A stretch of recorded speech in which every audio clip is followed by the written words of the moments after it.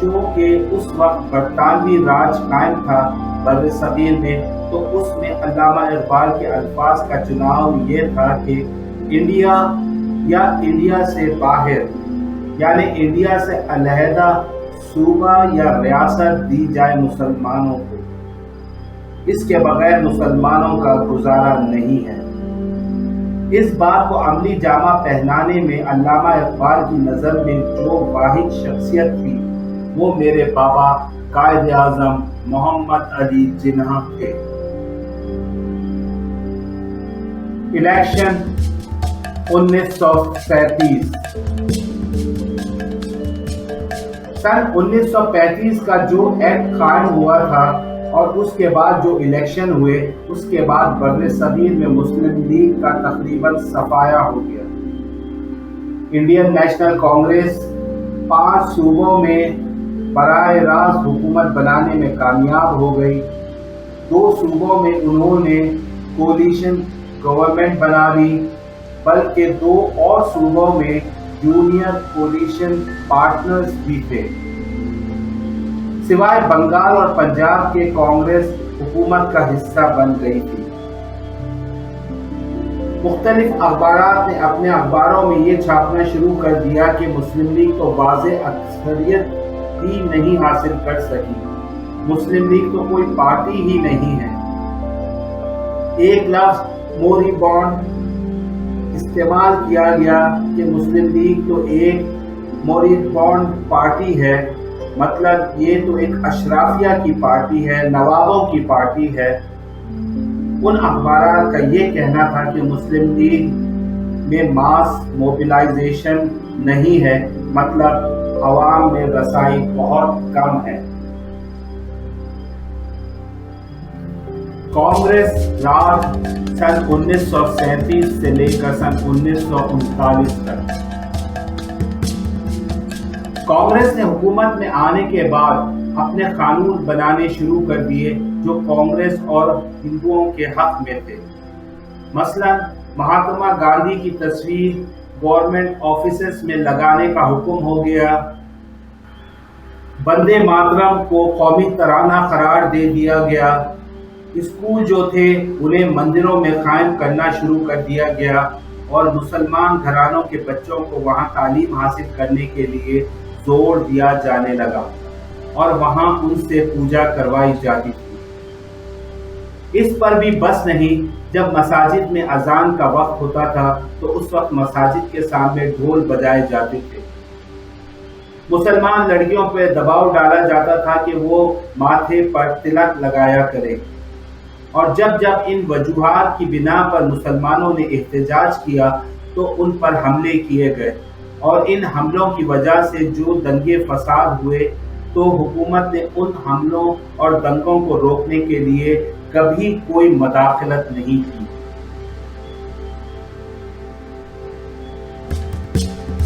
Day of deliverance سن 1939۔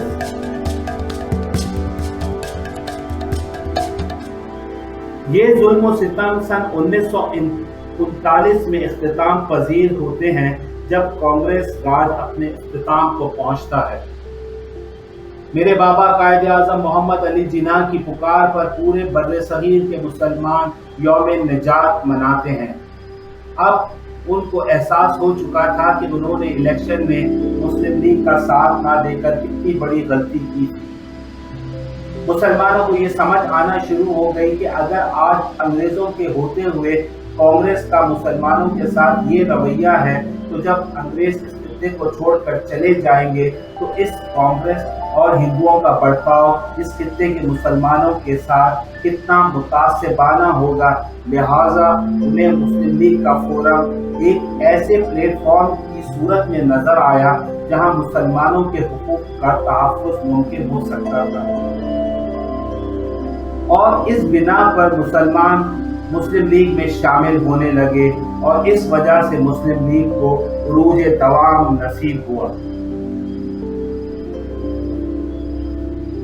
جب کانگریس حکومت وقت سے مستعفی ہو گئی تھی تو جناح صاحب نے 22 دسمبر سن 1939 میں مسلمانوں کو ڈے آف ڈیلیورنس یعنی یوم نجات منانے کی کال دیتے ہیں تو یاد رہے کہ سن 1935 سے لے کر سن 1937 کے الیکشن میں مسلم لیگ کو پذیرائی حاصل نہیں تھی مسلمانوں کی جانب سے، لیکن جب جناح صاحب نے یوم نجات منانے کے لیے مسلمانوں کو آواز دی تو مسلمانوں نے اس ڈے آف ڈیلیورنس کی بھرپور تائید کی اور اس یوم نجات پر تمام مسلم کمیونٹی کا اکٹھا ہونا قابل دید تھا، اور ایسا لگتا تھا کہ شاید جناح صاحب کو ووٹ آف کانفیڈنس مل چکا ہے مسلمانوں کی طرف سے۔ سن 1930 کی دہائی علامہ اقبال کا کردار بہت مؤثر تھا۔ وہ قائد اعظم محمد علی جناح کو ہمیشہ leader of the entire Muslim population of the sub continent کہتے تھے۔ علامہ اقبال کی شاعری میں جو خاص عنصر شامل تھا وہ مسلمانوں میں اپنا مذہب، تہذیب اور ثقافت سے جو شناخت ہے اس کو انہوں نے اپنی شاعری میں اجاگر کرنے کی بھرپور کوشش کی ہے۔ لوگوں کو یہ یاد دلانے کی کوشش کی ہے کہ آپ کے جو بزرگ تھے، آباء و اجداد تھے، جو مسلمان تھے، وہ کتنے عظیم تھے اور آپ اس وقت اس سطح سے کتنے نیچے آ چکے ہیں۔ آپ اپنے اندر اس غیرت اور حمیت اور صداقت کو اجاگر کریں۔ علامہ اقبال نے مسلمانوں میں وہ جذبات، وہ شناخت پیدا کرنے کی کوشش کی تھی۔ علامہ اقبال نے ایک موقع پر میرے بابا قائد اعظم محمد علی جناح کے بارے میں یہ شعر پڑھا تھا کہ گئے دن کے تنہا تھا میں انجمن میں، یہاں میرے رازدار اب اور بھی ہیں۔ یعنی کہ یہ شخص قائد اعظم محمد علی جناح اب آ گیا ہے، یہ میری بات کو سمجھتا ہے اور آگے جو ہونے والا ہے وہ اسی شخصیت کے ہاتھوں سر انجام ہوگا۔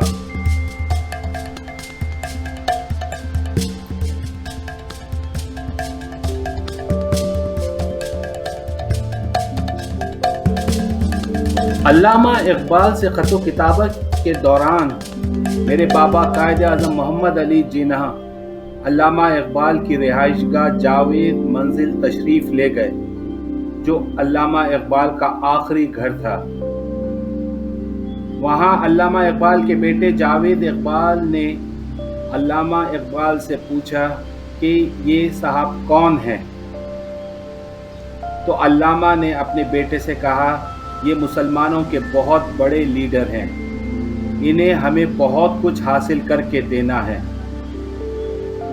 تو آپ ان کا خاص خیال رکھنا اور ادب ملحوظ خاطر رکھنا۔ علامہ صاحب کے بیٹے جاوید اقبال نے اپنے والد سے پوچھا کہ کیا میں ان سے آٹوگراف لے سکتا ہوں؟ تو اقبال نے کہا ضرور، ان سے آٹوگراف ضرور لے لو۔ قائد اعظم کے ساتھ اس وقت محترمہ فاطمہ جناح بھی موجود تھی۔ جب جاوید اقبال اپنی ڈائری لے کر جناح صاحب کے پاس گئے تو جناح صاحب نے علامہ اقبال کے بیٹے سے انگریزی میں پوچھا کہ What are you going to do, young man, when you grow up؟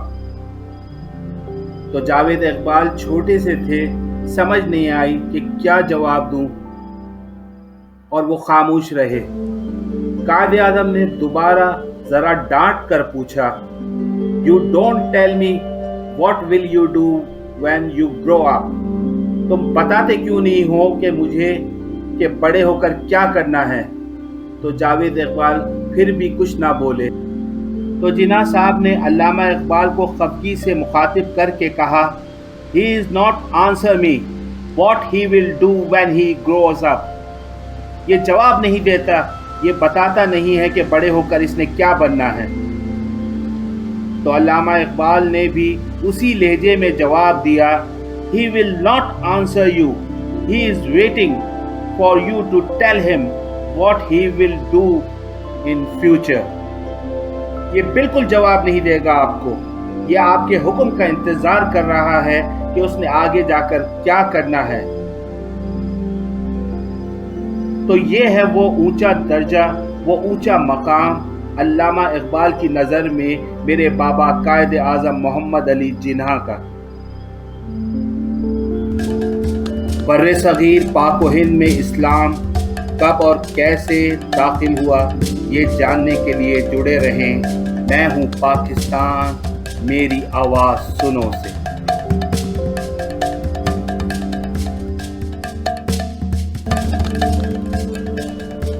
آگے بڑھنے سے پہلے یہ جاننا بہت ضروری ہے کہ اس بر صغیر پاک و ہند میں اسلام کیسے داخل ہوا تھا، جس کی وجہ سے مسلمانوں میں ایک علیحدہ اسلامی ریاست کا خیال پیدا ہوا، اور اس کے نتیجے میں مجدد الف ثانی، سر سید احمد خان، جوہر برادران، جناح صاحب اور اقبال جیسے سرکردہ لیڈران اس خطے میں ابھر کر سامنے آئے۔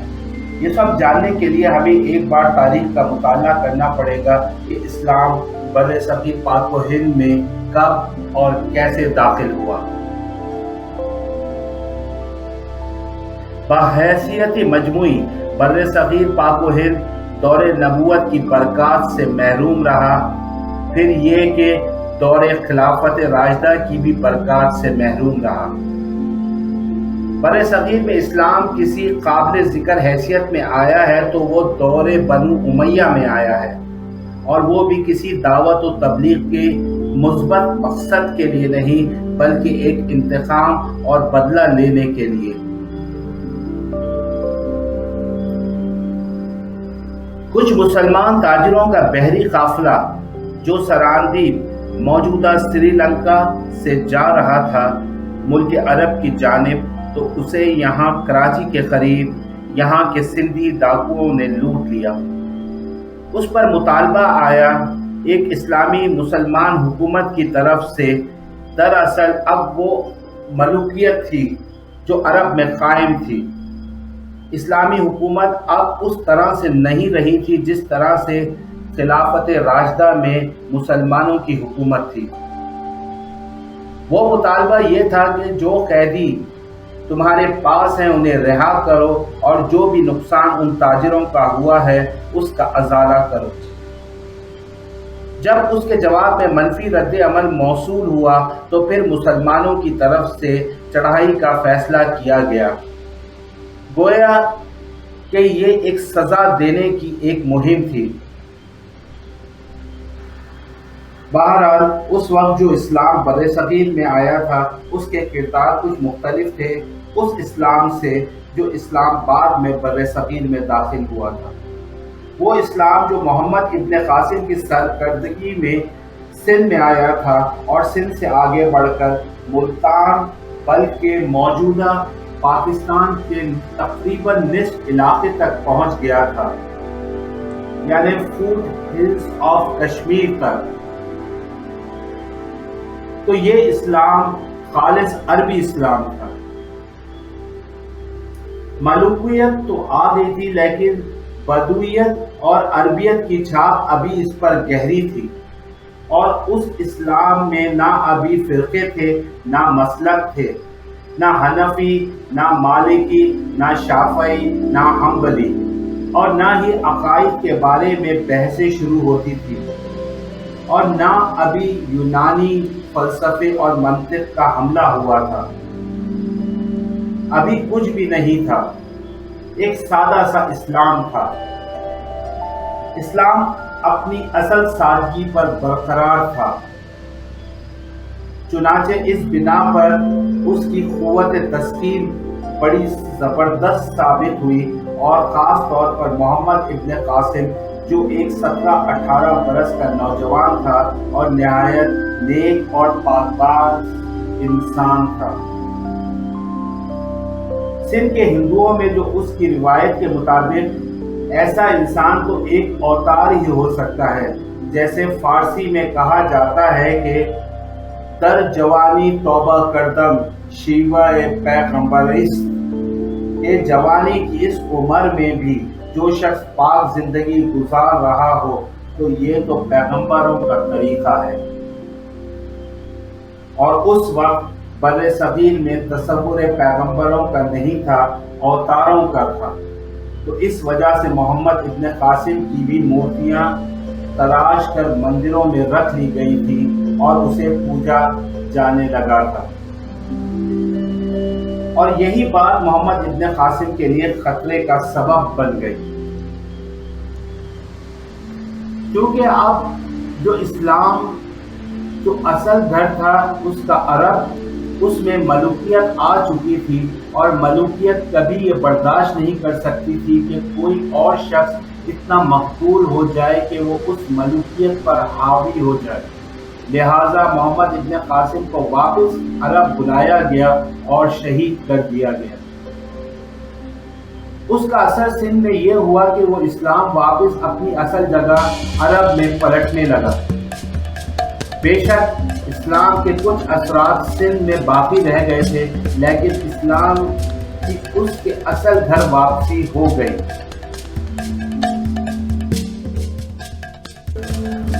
یہ اسلام کا پہلا دور تھا بر صغیر پاک و ہند کی سرزمین پر۔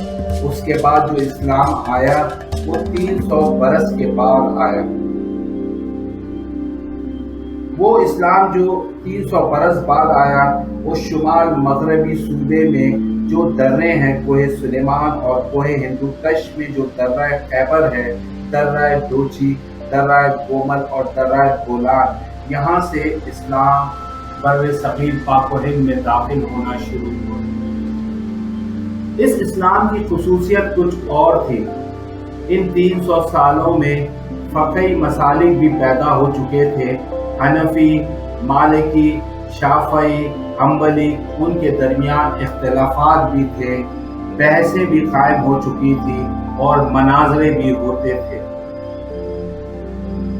دوسرا ایک خاص جو ہے تصوف کا فن، جو بہت ترقی کر چکا تھا، اس میں اکثر وحدت الوجود بھی اس کی بنیاد میں موجود تھا۔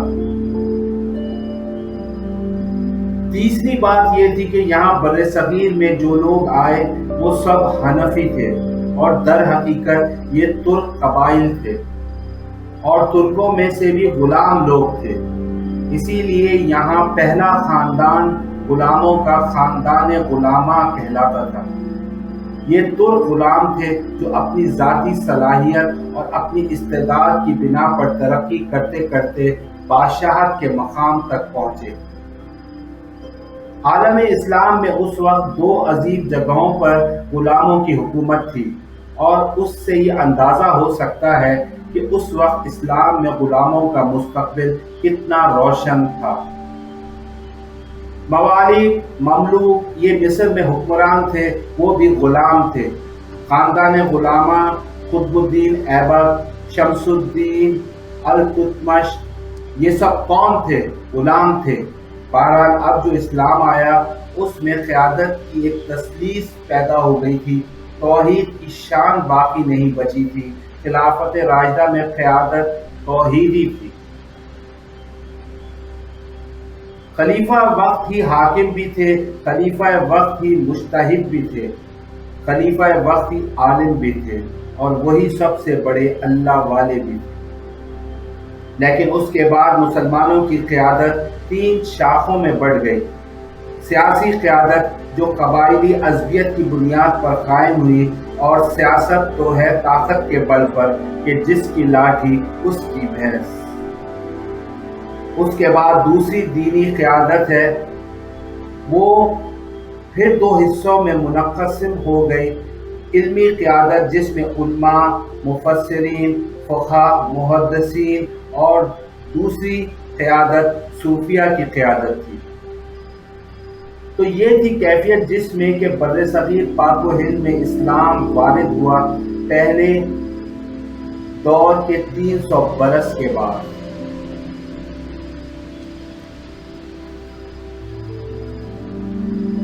اب اس کے 500 برس کے بعد بر صغیر میں ایک اور ایلیمنٹ داخل ہوا، شیعت کا۔ تقریباً 1000 سنہ عیسوی میں پاکستان کا اس وقت جو علاقہ ہے وہ عالم اسلام میں داخل ہو چکا تھا۔ شہاب الدین غوری وغیرہ کی حکومت تو موجود پاکستان تک تو تھی، البتہ دہلی پر 1206 میں تخت دہلی جو ہے مسلمانوں کا وہ 1206 میں شروع ہوا تھا۔ تو اس لحاظ سے یہ کہا جا سکتا ہے کہ اس کے 300 برس بعد اس خطے میں شیعت داخل ہوئی تھی، جو مغلوب کا دور بنتا ہے، اور نہ اس سے پہلے خالص سنی اسلام تھا اور خالص حنفی اسلام تھا۔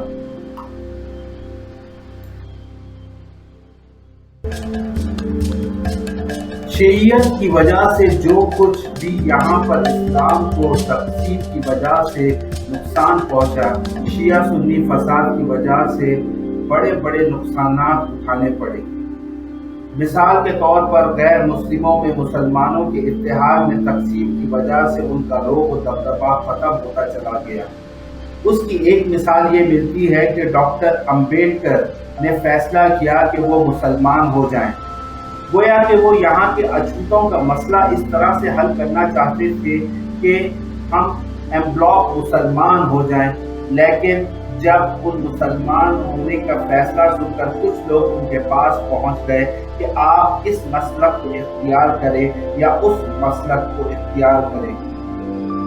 جب انہوں نے مسلمانوں میں تفرقہ دیکھا تو انہوں نے فیصلہ کیا کہ میں کوئی بھی مسلک اختیار نہیں کرتا اور نہ ہی اسلام اختیار کرتا ہوں، کیونکہ اب تو ایک اسلام ہی نہیں ہے۔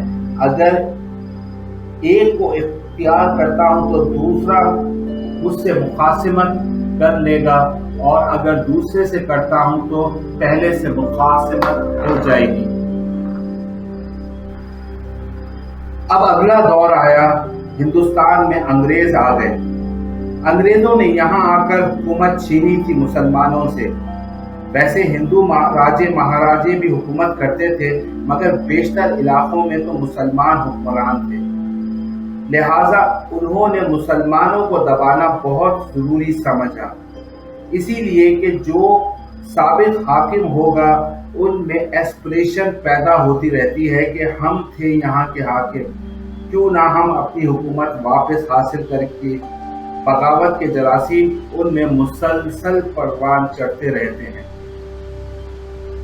اس لیے انگریزوں نے مسلمانوں کو دبایا اور ہندوؤں کو اٹھایا، کیونکہ ہندوؤں کے معاملے میں صرف چینج آف ماسٹر تھا، کوئی بڑا حادثہ تو نہ تھا۔ پہلے مسلمانوں کے غلام تھے، اب انگریزوں کے غلام بن گئے۔ اس اعتبار سے انہیں انگریزوں نے بھی اپنے قریب کیا اور ہندوؤں نے بھی مغربی علوم اور مغربی سائنس پڑھنے میں بڑی سبقت حاصل کی تھی۔ بنگال میں انگریز آیا ضرور، اور بنگال میں اکثر اور بیشتر جو سائنسدان پیدا ہوئے جن کی لکھی ہوئی ٹیکسٹ بک بہت عرصے تک استعمال ہوتی رہی ہندوستان میں، یہ کون تھے؟ یہ چیٹرجی، یہ بینرجی، سب کے سب بنگالی تھے۔